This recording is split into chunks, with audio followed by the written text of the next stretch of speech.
Hello viewers, আসসালামু আলাইকুম রহমতুল্লাহ বরকাতুহু।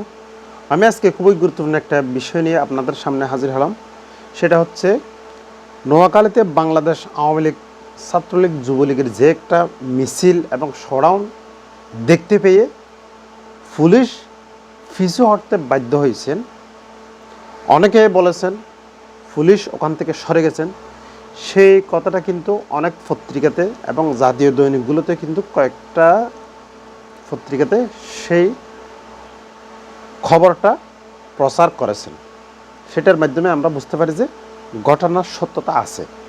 অন্যদিকে যে নোয়াখালী যিনি ওসি ছিলেন তাকে জিজ্ঞাসা করা হলে উনি উত্তরে বলেছেন অনাকাঙ্ক্ষিত ঘটনা এড়াতে তারা সরে এসেছেন।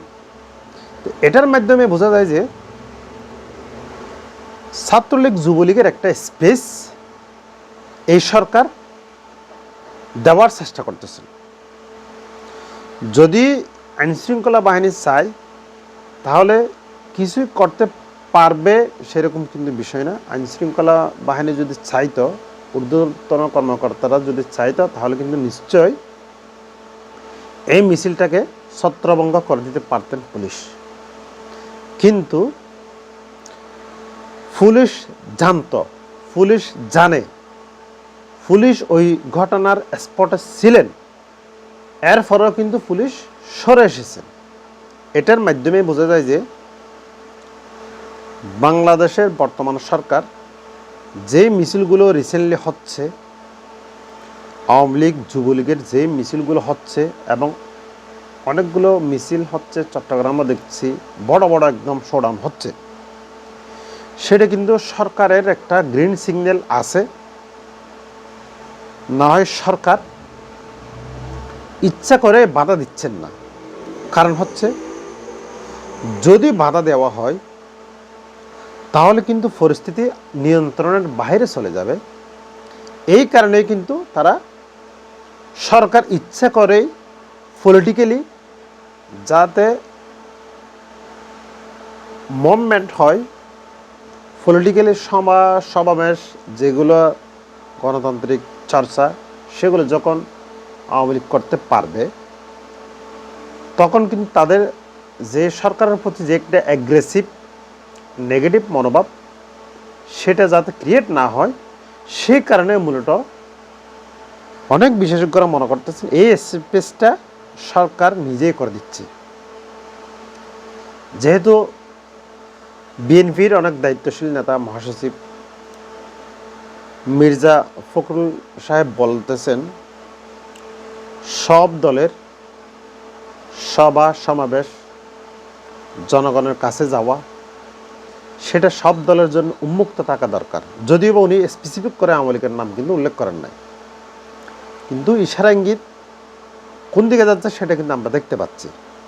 একমাত্র দল বাংলাদেশে জনগণের কাছে যেতে পারতেছেন না, তাদের কার্যক্রম চালাতে পারতেছেন না, সেটা হচ্ছে আওয়ামী লীগ।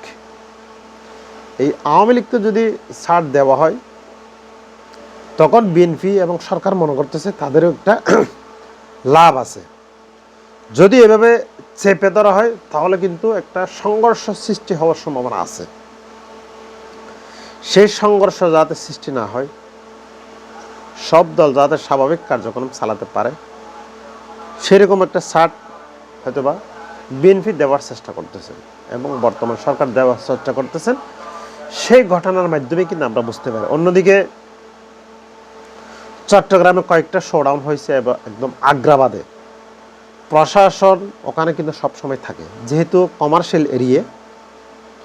কমার্শিয়াল এরিয়াতে কিন্তু পুলিশ প্রশাসন এবং গণসংস্থার লোকেরা কিন্তু সবসময় ওখানে থাকে। সেই জায়গাতে কিন্তু যুবলীগ মাথায় কাফনের কাপড় পরে কিন্তু শোডাউন দিয়েছেন। অন্যদিকে ছাত্রলীগের যে নেতাকর্মীরা জিসির মোড় অত্যন্ত ঘনবসতিপূর্ণ জনবহুল এলাকা, ওখানে কিন্তু শোডাউন দিয়েছেন। এবং নোয়াখালীতে যদিও বা এটা গ্রাম অঞ্চল ছিল, কিন্তু তারা শোডাউন দিয়েছেন এবং পুলিশ সরে এসেছেন। সেটা কিন্তু বিভিন্ন গণমাধ্যমে আমরা দেখতে পেয়েছি। এটার মাধ্যমে বুঝতে পারি যে